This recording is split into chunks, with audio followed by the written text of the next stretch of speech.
राम राम किसान भाइयों, आज में हमारे बहुत सारे किसान भाई आए हुए हैं। कृषि उपज मंडी में एमएसपी खरीद को लेकर बहुत सारी अभी स्थितियाँ गंभीर चल रही है, तो उसमें लेके क्या समस्या है, एक ज्ञापन भी आज में इन्होंने प्रबंधन संबोधक को दिया है। तो क्या स्थितियाँ परिस्थितियाँ इनसे बात करते हैं। हाँ साहब, शुभ नाम आपका? प्रदीप सिंह। कहाँ से पधारे हैं आप? असेंबली वक्ता। आज जो सब किसान भाई यहाँ पधारे हैं, किस विषय को लेकर पधारे हैं, क्या अव्यवस्था है जिनके लिए आप यहाँ आए हुए हैं? तो एक बार थोड़ा संक्षिप्त में बताइए क्या विषय है। गवर्नमेंट द्वारा जो ये गेहूं की खरीद जो की जाती है हमेशा से पंजीकरण क्रमांक के द्वारा की जाती है कि जिसने जो पहले पंजीकरण कराया उस सीक्वेंस वाइज उसका नंबर आएगा। कल इन्होंने अचानक कोई सूचना नहीं, कोई अखबार में नहीं, कोई किसी को सूचना नहीं, और अचानक एक नियम आया कि स्लॉट बुकिंग की जाएगी, उसके आधार पर किसान का गेहूँ तुलाया जाएगा। अब जैसे आधे किसानों को तो सब गाँव में लग रहे हैं, अभी किसी को कोई पता नहीं। मंडी में जो 10 किसान 15 किसान 10% होंगे, उन्होंने जैसे वो मित्र पे गए स्लॉट बुकिंग के लिए, उन्होंने अप्लाई किया तो वो डायरेक्ट 1 महीना बाद बता रहे अप्रैल मई क्रॉस, मतलब 1 मिनट में डायरेक्ट 1 दिन क्रॉस कर रहा है। तो किसानों को नंबर आए जुलाई अगस्त तक चला गया उनका नंबर।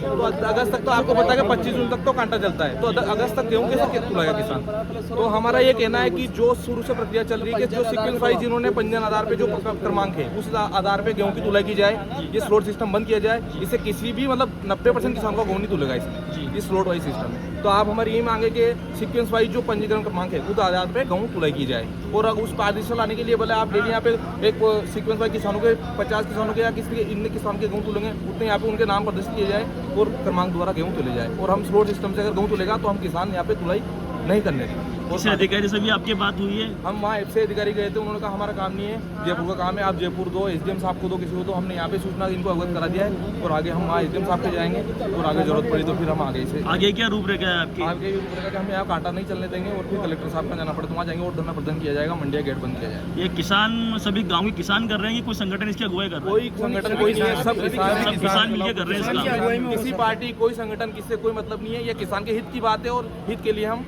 लड़ रहे हैं और करेंगे आगे जो भी हमें करना है। इस प्रकार की स्थिति आज में देखने को मिली है। एमएसपी में जिस प्रकार की स्थितियाँ गंभीर देखने को मिली, तो आज में सब किसान भाई इकट्ठा हुए हैं और अभी में ये एसडीएम कोर्ट जाने वाले हैं और एसडीएम मैडम से भी सारी बातें रखने वाले हैं।